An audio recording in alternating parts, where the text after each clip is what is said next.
नमस्कार दोस्तों, स्वागत है आपका हमारे YouTube चैनल मैजिकल एजुकेशन में। आज का हमारे लेक्चर लेखपाल सीरीज का अगला लेक्चर है। ग्राम समाज एवं विकास के अंतर्गत उत्तर प्रदेश में कृषि व्यवस्था टॉपिक पर आज हम क्वेश्चंस की प्रैक्टिस करेंगे। इसके पहले भी और सारी वीडियोस आ चुकी हैं ग्राम समाज एवं विकास पर। अगर आपने अभी तक नहीं देखी हैं तो उन्हें देख लीजिए। उसकी प्लेलिस्ट आपको ऊपर आई बटन पर मिल जाएगी और साथ ही साथ डिस्क्रिप्शन बॉक्स में भी मिल जाएगी। हिंदी परिज्ञान एवं लेखन भी आता है आपके पेपर में, तो हिंदी की प्लेलिस्ट भी आपको डिस्क्रिप्शन बॉक्स में और साथ ही साथ आई बटन पर मिल जाएगी, आप वहां से देख सकते हैं। सामान्य गणित के भी कुछ लेक्चर्स हो चुके हैं जो कि आपको लेखपाल सीरीज में मिल जाएगा, तो आप ये सारे लेक्चर्स देखिए और अपने दोस्तों के साथ शेयर करिए। तो स्टार्ट करते हैं आज का अपना लेक्चर और हमारा पहला क्वेश्चन है, उत्तर प्रदेश राज्य भारत के कुल खाद्यान्न का कितना प्रतिशत उत्पादन करता है? आपके ऑप्शन है 14%, 16%, 18% और 20%। तो देखो, ये टोटल 16% खाद्यान्न का उत्पादन करता है। ठीक है, उत्तर प्रदेश की जो भी आर्थिक संपन्नता है उसका मुख्य आधार कृषि है और यहाँ पर टोटल 16% खाद्यान्न का उत्पादन होता है। आपने देखा, मतलब भारत के 16% खाद्यान्न का उत्पादन उत्तर प्रदेश में होता है। देश की कुल कृषि योग्य भूमि का 20% भाग यहीं पर है और लगभग 73% लोगों की जीविका का प्रमुख साधन कृषि व्यवस्था है और राज्य के कुल 88% भूभाग पर खेती की जाती है। तो ये आपको कुछ डेटा याद रखने हैं क्योंकि आगे आने वाले क्वेश्चंस में आपको ऐसे भी क्वेश्चन देखने को मिल सकते हैं जो इन डेटास पर बेस्ड हो। अगला देखिए, क्वेश्चन नंबर 2, उत्तर प्रदेश में कितने प्रतिशत लोगों की जीविका का प्रमुख आधार कृषि है? तो अभी हमने देखा कि 66% लोग जो है इनकी जीविका का 73% लोगों की जीविका का प्रमुख आधार कृषि है, 73%। अगला देखें, क्वेश्चन नंबर 3, उत्तर प्रदेश की कुल आय में कृषि एवं पशुपालन का योगदान है 38%, 39%, 42% या फिर 45%।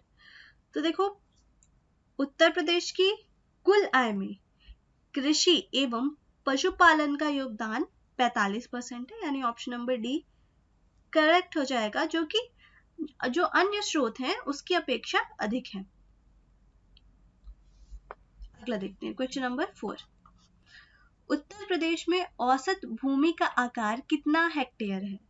0.4 हेक्टेयर, 0.6 हेक्टेयर, 0.8 हेक्टेयर या 0.9 हेक्टेयर?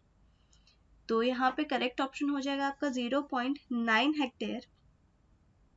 देखो, उत्तर प्रदेश में औसत भूमि का आकार 0.9 हेक्टेयर है जो कि कृषि की उन्नति में सबसे बड़ा रुकावट है। राज्य के 73% से भी अधिक किसान सीमांत किसान हैं जिन्हें कृषि कार्य का पूरा लाभ नहीं मिल पाता है। अगला देखिए, क्वेश्चन नंबर 5, उत्तर प्रदेश में सर्वप्रथम कृषि विभाग की स्थापना किस वर्ष की गई थी? 1858 में, 1864 में, 1875 में या 1879 में? तो कृषि विभाग का गठन 1875 में किया गया था। प्रारंभ में, यानी कि जब ये शुरू हुई थी, तो इस विभाग का मुख्य कार्य कृषि संबंधित आंकड़ों का संकलन करना था और साथ ही जो भी आदर्श प्रक्षेत्र हैं उनकी स्थापना करना था। क्वेश्चन नंबर 6, कुल खेती क्षेत्र से क्या तात्पर्य है? चकबंदी लेखपाल 2015 में आया हुआ प्रश्न है। वर्ष में सकल खेती करने योग्य क्षेत्र, वर्ष में शुद्ध खेती किया गया क्षेत्र, वर्ष में शुद्ध खेती किया गया क्षेत्र प्लस वह क्षेत्र जिसमें एक बार से अधिक खेती की गई हो या फिर उपरोक्त में से कोई नहीं। तो इसका करेक्ट आंसर हो जाएगा वर्ष में शुद्ध खेती किया गया क्षेत्र और वह क्षेत्र जिसमें एक से अधिक बार खेती की गई हो, इनका योगफल। अगला क्वेश्चन नंबर 7, राज्य कृषि उत्पादन मंडी परिषद की स्थापना किस वर्ष की गई थी? तो मंडी परिषद की स्थापना की गई थी 1973 में और यह राज्य स्तर पर कल्याणकारी योजनाओं के आयोजन एवं नियंत्रण में इंपॉर्टेंट रोल प्ले करता है। अगला देखिए क्वेश्चन नंबर 8। कृषि विकास निधि की अधिकतम राशि है 20 करोड़, 25 करोड़, 30 करोड़ या फिर 35 करोड़।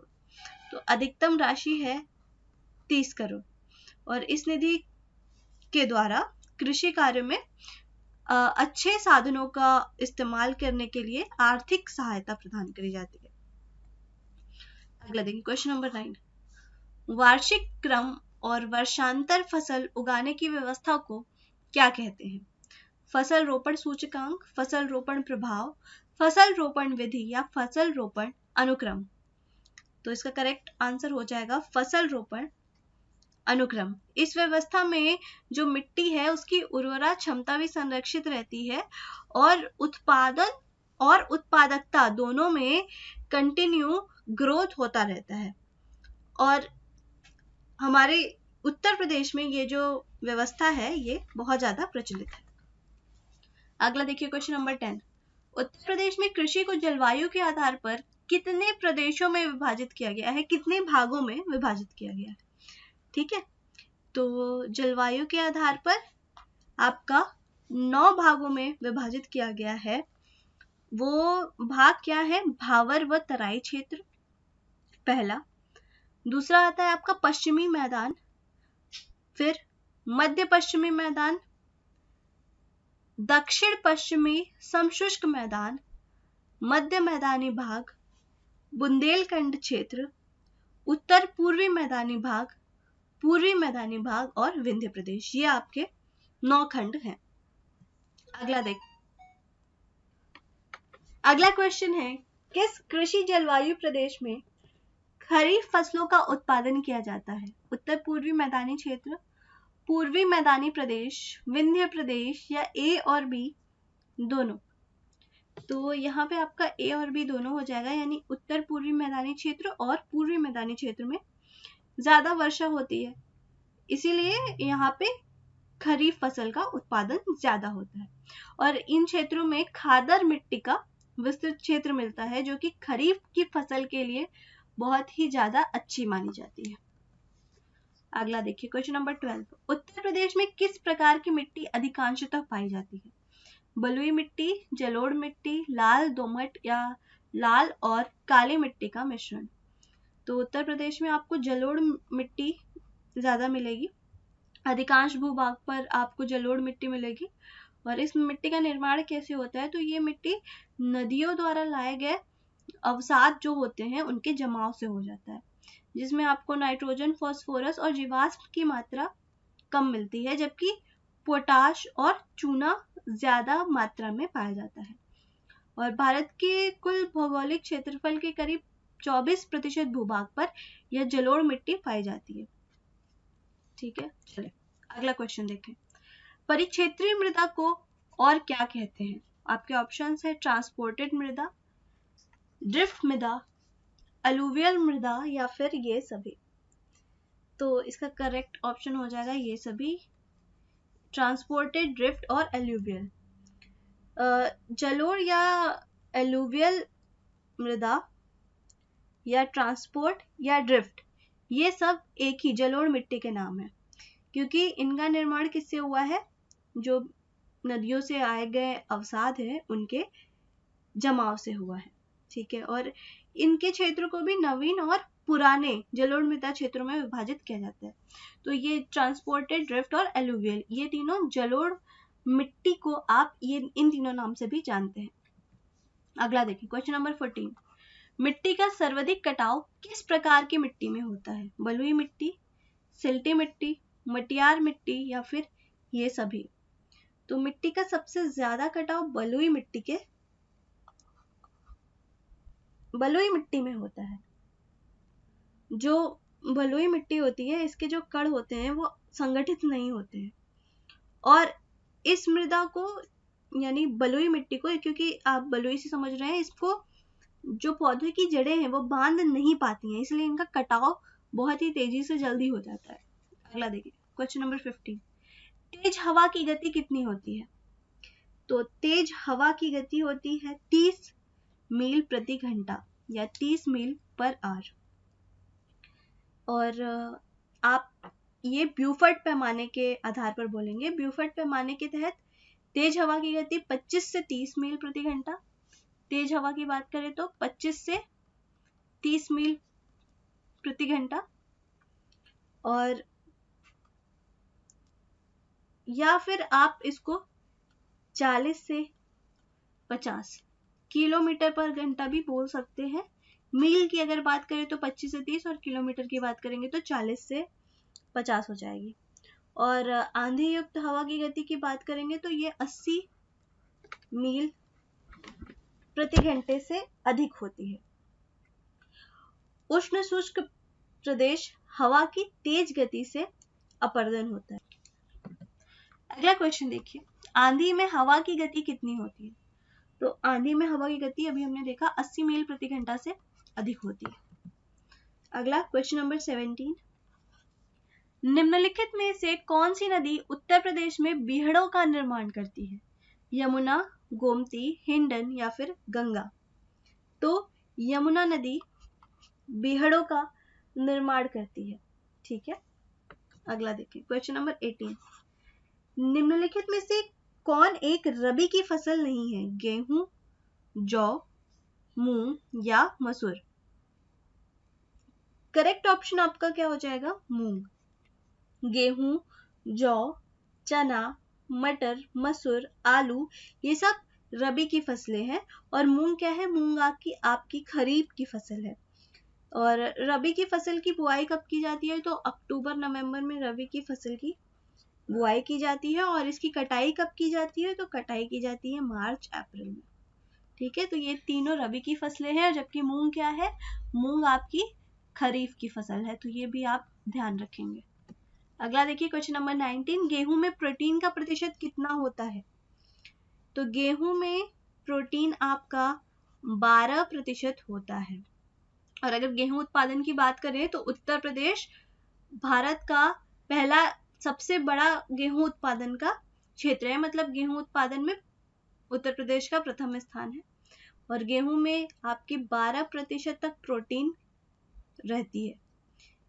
इसे एक पौष्टिक खाद्यान्न फसल माना जाता है। राज्य में सबसे ज्यादा गेहूं का उत्पादन कहाँ पर होता है? गोरखपुर जिले में। और गेहूं क्या है? एक रबी की फसल है। इसकी जो बुआई होती है वो आपकी वही अक्टूबर नवंबर यानी शीत के शुरुआत में की जाती है। और उत्तर प्रदेश का जो पश्चिमी भाग है वो गेहूं के उत्पादन के लिए सबसे ज्यादा अच्छा माना जाता है। क्वेश्चन नंबर 20, उत्तर प्रदेश में गेहूं का सर्वाधिक उत्पादन किस जिले में होता है? तो अभी आपने देखा गोरखपुर जिले में उत्तर प्रदेश गेहूं का सबसे ज्यादा उत्पादन होता है। 21, चना का सर्वाधिक उत्पादन कहाँ होता है? तो चना की बात करें तो ये सबसे ज्यादा उत्पादन होता है हमीरपुर में। तो चना उत्तर प्रदेश में सबसे ज्यादा दलहन की फसल है। मतलब दलहन की फसल जो होती है उसमें सबसे ज्यादा चना उगाया जाता है उत्तर प्रदेश में। इसकी खेती उन सभी क्षेत्रों में होती है जहां हल्की दोमट और शुष्क मिट्टी पाई जाती है। सबसे ज्यादा उत्पादन हमीरपुर जिले में होता है। इसके अलावा बांदा, झांसी, जालौन, मिर्जापुर, सोनभद्र, कानपुर, फतेहपुर, सीतापुर में भी इसका उत्पादन ठीक मात्रा में किया जाता है।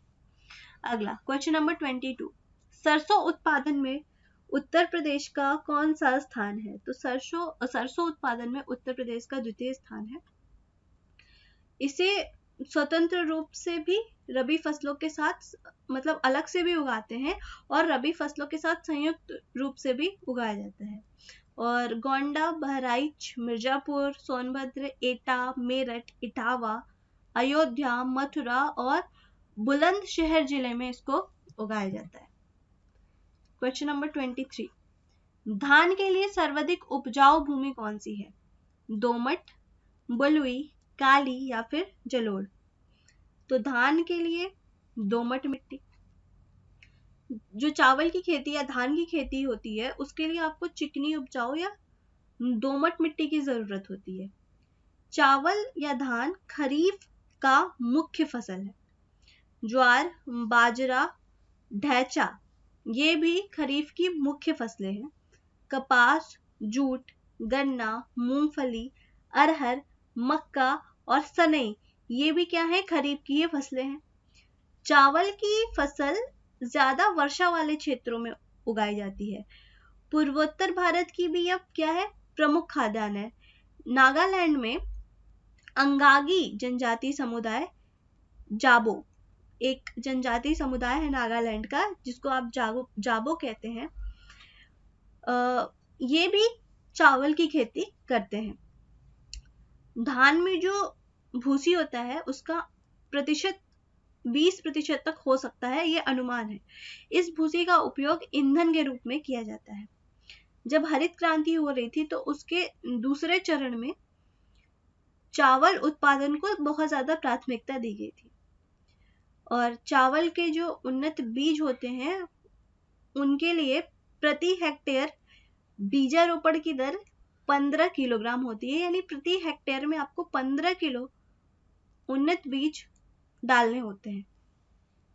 अगला देखिए, क्वेश्चन नंबर 24, पूर्वोत्तर भारत की प्रमुख खाद्यान्न फसल क्या है? आलू, टमाटर, चावल या ज्वार? अभी हमने देखा कि क्या है, चावल है। क्वेश्चन नंबर 25, खरीफ ऋतु की फसलें हैं। हमने अभी खरीफ ऋतु की फसलें भी देखी, तो इनमें ज्वार, बाजरा और ढैंचा, ये खरीफ ऋतु की मुख्य फसलें हैं। क्वेश्चन नंबर 26, जाबो ग्रामीण खेती करने का तरीका कहाँ विद्यमान है? तो अभी आपने देखा कहाँ पर है, नागालैंड। नागालैंड का एक जनजाति समूह है जाबो, ये चावल का खेती करते हैं, तो इसको जाबो तरीका कहते हैं। क्वेश्चन नंबर 27, धान में भूसी का प्रतिशत अनुमानतः कितना होता है? तो अभी हमने देखा कितना होता है, 20%। अगला, चावल के उन्नत बीज के लिए प्रति हेक्टेयर बीजारोपण की दर कितनी होती है? तो प्रति हेक्टेयर बीजारोपण की दर आपकी होती है 15 किलोग्राम। अगला, उत्तर प्रदेश के किन जिलों में पटसन की खेती की जाती है? देवरिया और गोरखपुर, सहारनपुर और हरदोई, मथुरा और अलीगढ़, इलाहाबाद और फतेहपुर। तो पटसन की खेती आपकी देवरिया और गोरखपुर में की जाती है।